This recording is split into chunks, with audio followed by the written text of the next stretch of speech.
ನಮ್ಮ ಮನಿನ ಭಾಳ ಕಾಡ್ತೈತ್ರಿ. ನಮಗೇನು ಮಾಡೋದು? ಏನು ಕಾಡ್ತೈತಿ? ಮನಿ ಕಾಡ್ತೈತಿ. ಎದಕ್ಕೆ ಕಾಡ್ತೈತಿ? ಏನಿಲ್ರಿ, ಒಟ್ಟ ಅದ್ರ ಬಾಕಲು ಪಶ್ಚಿಮ ದಿಕ್ಕಿಗೆ ಆಗೈತಿ ಮನಿದು, ಅದಕ್ಕೆ ಏಳಿಗಾಗುವಲ್ದು. ಏನು ಮನಿ ಬಾಕಲು ಪಶ್ಚಿಮ ದಿಕ್ಕಿಗಿದ್ರೆ ಏನು ಸಮಸ್ಯೆ ಏನೈತಿ? ಅಲ್ಲ, ಮನಿ ಪಶ್ಚಿಮ ದಿಕ್ಕಿಗೆ ಬಾಗಿಲಿರೋದಕ್ಕೆ ಏಳಿಗೆ ಆಗುವಲ್ಲ ನಮಗೆ. ಸ್ವಲ್ಪ ವಿಚಾರ ಮಾಡ್ರಿ. ನಿಮ್ಮ ಮನೆಯ ಹಿತ್ತಲದೊಳಗೆ ತೆಂಗಿನ ಗಿಡ ಹಚ್ಚಿರಿ, ಮಾವಿನ ಗಿಡ ಹಚ್ಚಿರಿ. ನೀವ ಹಚ್ಚಿದ ಮಾವಿನ ಗಿಡ ಪಶ್ಚಿಮ ದಿಕ್ಕು ಚಲೋ ಇಲ್ಲ ಅಂತ ತಿಳ್ಕೊಂಡು ಪಶ್ಚಿಮ ದಿಕ್ಕಿಗೆ ಹಣ್ಣು ಬಿಡೋದು ಯಾವ್ದಾರ ಗಿಡ ಬಿಟ್ಟೈತೇನು? ದಕ್ಷಿಣ ದಿಕ್ಕಿಗೆ ಒಟ್ಟ ಕನ್ಯಾ ನೋಡಕ ಹೋಗ್ಬಾರ್ದು ನೋಡಂತಿರ್ತಾರೆ ಕೆಲವು ಮಂದಿ. ಅಂತೀರ? ಇಲ್ಲಿ ಕೇಳಿರಿ, ಇಲ್ಲಿ ನೀವು ಏನು ನಿಮ್ಮ ಕಡೆ ಅನ್ನೋದಿಲ್ಲ. ದಕ್ಷಿಣ ದಿಕ್ಕಿಗೆ ಒಟ್ಟು ಕನ್ಯಾ ನೋಡಬಾರ್ದು. ಅದ್ರ ಕನ್ಯಾ ಕೊಡುವ ದಕ್ಷಿಣ ಮಾತ್ರ ಬೇಕು, ಆದ್ರೆ ದಕ್ಷಿಣ ದಿಕ್ಕಿಗೆ ಕನ್ಯಾ ಬ್ಯಾಡ್ಯವ್ರಿಗೆ. ಏನು ಸಮಸ್ಯೆ ಏನೈತಿ ಇದು? ನಮ್ಮ ಮನೆ ಕಾಡ್ತೈತ್ರಿ. ಒಟ್ಟು ಏನು ಮಾಡಬೇಕು? ಮನೆ ಬಾಗಿಲು ಬದಲು ಮಾಡ್ದ ಅಂದ್ರೆ ವಾಸ್ತು ಪ್ರಕಾರ ಇಲ್ರಿ. ನಮ್ಮ ಮನೆ ಬಾಗಿಲು ಬದಲು ಮಾಡ್ದ, ಕಿಡಿಕಿ ಬದಲು ಮಾಡ್ದ, ದೇವ್ರ ಕೋಲಿ ಬದಲು ಮಾಡ್ದ, ಎಲ್ಲ ಬದಲು ಮಾಡಿ ಮನ್ಯಾಗ ಹೋದ. ಅದು ಮನಿ ಅಂತೂ ನನ್ನ ಬದಲು ಮಾಡಿದೆ, ನೀ ಹಂಗ ಉಳ್ಕೊಂಡೆಲ್ಲೋ ಮರ. ಬದಲಾಗಬೇಕಾದದ್ದು ಮನೆ ಅಲ್ಲ, ಮನೆಯೊಳಗಿರುವ ಮನಗಳು. ಮನೆ ವಾಸ್ತು ಪ್ರಕಾರ ಕಟ್ಟುವುದರಿಂದ ಮನೆ ಏಳಿಗೆ ಆಗ್ತೈತಂತ ಅಷ್ಟೇ ಅಲ್ಲ, ಮನೆಗಳಲ್ಲಿರುವ ಮನಗಳು ವಾಸ್ತು ಪ್ರಕಾರದ ಕಟ್ಟಬೇಕು. ಇದು ಜೀವನ. ಇದು ನಮಗೆ ದೇವ್ರ ಕಾಡ್ತಾನೆ, ನಮ್ಮ ಮನೆ ಕಾಡ್ತಿ. ದೇವ್ರು ಯಾಕೆ ಕಾಡಕ್ಕೆ ಹೋಗ್ತಾನ ಪಾಪ ನಿಮಗೆ? ನಮಗೊಟ್ಟ ಶನಿ ದೇವ್ರು ಭಾಳ ಕಾಡ್ತೈತಿ ನೋಡ್ರಿ. ನೀವು ವಿಚಾರ ಮಾಡ್ರಿ, ಶನಿ ದೇವ್ರು ಎಷ್ಟದವ ಈ ಜಗತ್ತಿನೊಳಗರ? ಶನಿ ದೇವ್ರು ಇರೋದು ಒಂದ ಶನಿ ಇರೋದು. ಜನ ಎಷ್ಟು? 600 ಕೋಟಿಗಿಂತ ಹೆಚ್ಚು ಜನ ಅದಾರ. ಮತ್ತು ಅವ್ರನ್ನೆಲ್ಲ ಅಷ್ಟು ಖಂಡಗಳನ್ನು ಬಿಟ್ಟು ಏಷ್ಯಾ ಖಂಡಕ್ಕೆ ಬಂದು, ಭಾರತಕ್ಕೆ ಬಂದು, ಕರ್ನಾಟಕಕ್ಕೆ ಬಂದು, ನಿಮ್ಮ ಜಿಲ್ಲಾಕ್ಕೆ ಬಂದು ಹಿಂಗೆ ಹುಡುಕ್ಯಾಡಿ ಪ್ರವಚನದಾಗ ಇವ ಎಲ್ಲಿ ಕುಂತಾನಂತ ಹೇಳಿ ಹುಡುಕಿ ಕಾಡಕ್ಕೆ ಅವನಿಗೇನು ಬೇರೆ ಕೆಲಸ ಇಲ್ಲ ಮಾಡಾಕ.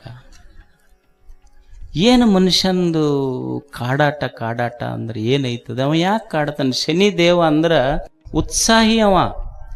ಇನ್ನೊಬ್ಬರಿಗೆ ಸತ್ತವರಿಗೆ ಬದುಕಿಸ್ಲಿಕ್ಕೆ ಸಂಜೀವಿನಿ ಗುಡ್ಡನ ಹೊತ್ತುಕೊಂಡು ಬಂದವ ಇನ್ನೊಬ್ಬರಿಗೆ ಯಾಕೆ ಕಾಡ್ತಾನೆ ಹೇಳಿ? ನಿಮ್ಮಲ್ಲಿ ಉತ್ಸಾಹ ತುಂಬವ ದೇವ್ರಷ್ಟೇ. ಅವು ಕಾಡ್ತಾನೆ ಯಾಕವ?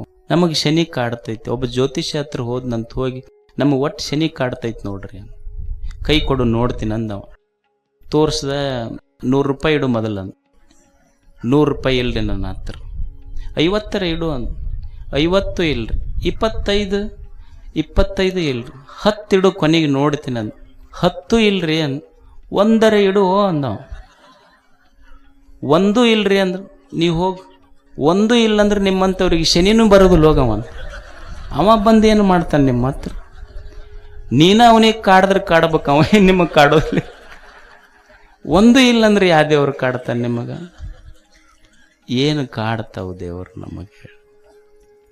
ನಮಗೆ ಚಲೋ ಮಾಡ್ತಾವ ದೇವ್ರು ಅಷ್ಟೇ, ಕಾಡುವುದಿಲ್ಲ ದೇವರು.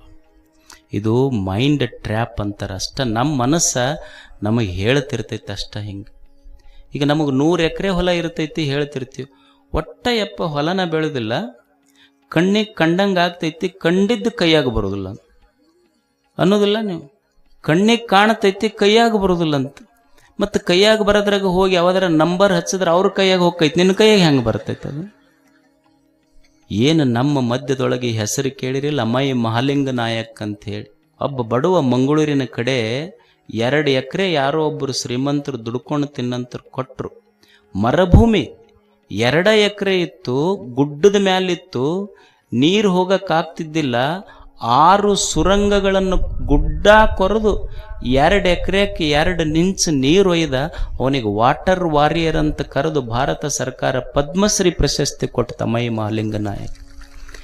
ಭೂಮಿ ಕೆಳಗಲ್ಲ, ಗುಡ್ಡದ ಮ್ಯಾಲ ನೀರು ಒಯ್ದು ಹೊಲ ಬೆಳೆದು ಮರುಭೂಮಿಯೊಳಗೆ ಮರಗಳನ್ನು ಬೆಳೆಸಿದ ರೈತರದಾರ.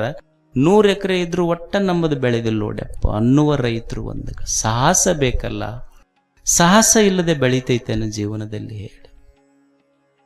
ಸಾಹಸ ಬೇಕು, ಕೊನೆಗೆ ಸಮಾಧಾನವೂ ಬೇಕಾಗ್ತೈತೆ. ಸಹನಶೀಲತೆ ಬೇಕು, ಸಾಹಸ ಬೇಕು, ಸ್ವಲ್ಪ ಸಮಾಧಾನ ಇರಬೇಕು ಜೀವನದಲ್ಲಿ. ಏನು ಜೀವನದ ಮೇಲೆ ನಾವು ಅನ್ಕೊಂಡಂಗೆ ನಡೆಯುವುದಿಲ್ಲ.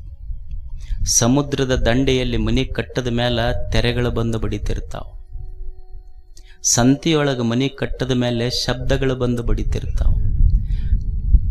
ಕಾಡಿನಲ್ಲಿ ಕಾಡಿನೊಳಗ ಮನಿ ಕಟ್ಟದಿ ಅಂದ್ರೆ ಕಾಡಿನೊಳಗ ಕಾಡು ಪ್ರಾಣಿಗಳದಾವ, ನಾಡಿನೊಳಗ ಕಾಡುವ ಪ್ರಾಣಿಗಳು ಅದಾವಿಲ್ಲ. ಇದರ ಮಧ್ಯದೊಳಗೆ ಒಂದು ಸ್ವಲ್ಪ ಸಮಾಧಾನದಿಂದ ಬದುಕ ಕಟ್ಟಬೇಕಲ್ಲ. ಲೋಕದಲ್ಲಿ ಸ್ತುತಿ ನಿಂದೆಗಳು ಬಂದಲ್ಲಿ ಸಮಾಧಾನಿಯಾಗಿರಬೇಕು. ಸಮಾಧಾನಿಯಾಗಿರುವುದನ್ನು ಕಲಿಬೇಕು. ತಳ್ಕೊಳ್ಳವ ತಪಸ್ವಿ ಆಗ್ತಾನೆ. ತಪಸ್ವಿ ಅಂತ ಯಾರಿಗನ್ನೋದು ಅಂದ್ರೆ ಏನು ಹಸಿರು ತಪ್ಪಲ ತಿಂದಿರೋರಿಗೆ ತಪಸ್ವಿ ಅಂತಾರೇನು? ಕೀಡೆಗಳು ತಿಂದಿರ್ತಾವ. ಗುಹೆಯೊಳಗಿರುವವರು ತಪಸ್ವಿ ಆಗ್ತಾರೇನು? ಪ್ರಾಣಿಗಳು ಗುಹೆಯೊಳಗಿರ್ತಾವ. ತಲೆ ಕೆಳಗೆ ಮಾಡಿ ಕಾಲ ಮ್ಯಾಲ ಮಾಡಿ ನಿಂತವರು ತಪಸ್ವಿಗಳಾಗ್ತಾರೇನು? ತಲೆ ಕೆಳಗೆ ಮಾಡಿ ಕಾಲ ಮೇಲೆ ತೌಲು ಬೌಲಿನೂ ನಿಂತಿರ್ತಾವ, ತಪಸ್ವಿಗಳನ್ಲಿಕ್ಕೆ ಆಗ್ತೈತೇನು? ತಲೆ ಕೆಳಗೆ ಮಾಡಿ ಕಾಲ ಮ್ಯಾಲ ಮಾಡಿ ನಿಂತವರಲ್ಲ, ತಪ್ಪಲು ತಿಂದವರಲ್ಲ, ಗುಹೆಗಳಲ್ಲಿರುವವರಲ್ಲ, ದಿಗಂಬರರಾಗಿರುವವರು ತಪಸ್ವಿಗಳಲ್ಲ. ಜೀವನ ಅಂದ ಮೇಲೆ ಸುಖ ದುಃಖ, ಕಷ್ಟ ಸುಖ, ಸೋಲು ಗೆಲುವು, ಮಾನ ಅಪಮಾನ, ಏರು ಇಳುವು ಇವೆಲ್ಲವುಗಳು ಬರ್ತಾವಲ್ಲ. ಬಂದಾಗ ಯಾರು ತಾಳ್ಕೊಂತಾನಲ್ಲ ಅವ ತಪಸ್ವಿ. ತಾಳ್ಮೆಯಿಂದಿರುವವನು ತಪಸ್ವಿ. ತಾಳ್ಮೆ ಬಹಳ ಮುಖ್ಯ ಜೀವನಕ್ಕೆ. ಒಂದು ಸ್ವಲ್ಪ ನಮಗೆ ಯಾಕೆ ಕಷ್ಟ ಅನ್ನಿಸ್ತೈತಿ ಅಂದ್ರೆ ನಾವು ಸ್ವಲ್ಪ ಫಲದ ಕಡೆ ಅಪೇಕ್ಷೆ ಭಾಳ. ನಮಗೆ ಕೆಲಸ ಮಾಡ್ತೀವಿ, ಫಲಕ್ಕೆ ಅಪೇಕ್ಷೆ ಮಾಡ್ತೀವಿ. ಒಮ್ಮೆ ಕೆಲಸ ಪ್ರೆಸೆಂಟಿನೊಳಗೈತಿ, ಫಲ ಫ್ಯೂಚರ್ನೊಳಗೈತಿ. ಅಂದರೆ there won't be any harmony between your work. ನಿನ್ನ ಕೆಲಸ ಮತ್ತು ಫಲ ಏನೈತಲ್ಲ ಅದಕ್ಕೆ ಹಾರ್ಮನಿ ಇಲ್ಲ, ಸಾಮರಸ್ಯ ಇಲ್ಲ. ಯಾಕಂದ್ರೆ ನೀ ಕೆಲಸ ಮಾಡೋದು ಪ್ರೆಸೆಂಟ್ ಟೆನ್ಸ್ನಾಗ ಮಾಡಕತ್ತೈತಿ, ಫಲ ಇರೋದು ಫ್ಯೂಚರ್ನೊಳಗೈತಿ. ಮನುಷ್ಯ ಏನು ಕಲಿಬೇಕು ಅಂದ್ರೆ ಮೊದಲು ಕೆಲಸ ಮಾಡಬೇಕು. ಯಾಕಂದ್ರೆ ಫಲಗಳು ನಮ್ಮ ಕೈಯಲ್ಲಿ ಇಲ್ಲ, ಫಲಗಳು ದೇವನ ಕೈಯಲ್ಲಿ ಅದಾವ. ಈಗ ಹುಡುಗರು ನೋಡ್ರಿ, ನೀವು ಜಿಮ್ಮಿಗೆ ಹೋಗಿರ್ತಾವ. ನೀವು ಜಿಮ್ಮಿಗೆ ಹೋದ ಹುಡುಗರು ನೋಡ್ರಿ, 1-2-3 ದಿವಸ ಹೋಗಿರೋದಿಲ್ಲ, ಹಂಗ ಕನ್ನಡಿ ಮುಂದೆ ಬಂದು ಹಿಂಗೆ ಮಸಲ್ ನೋಡ್ಕೊಂತಿರ್ತಾವ. ಎದಕ್ಕೆ? 6 ಪ್ಯಾಕ್ ಬರ್ಬೇಕಂತವ್ರು. ಅಲ್ಲ, ಕೈಯಾಗಿ ಸಿಗರೇಟ್ ಪ್ಯಾಕ್ ಇದ್ರೆ ಮೈಯಾಗಿ 6 ಪ್ಯಾಕ್ ಹೆಂಗೆ ಬರ್ತೈತೆ ಹೇಳಿ? ಕೈಯಾಗಿನ ಸಿಗರೇಟ್ ಪ್ಯಾಕ್ ಬಿಟ್ರೆ ಮೈಯಾಗಿ 6 ಪ್ಯಾಕ್ ಬರ್ತೈತೆ.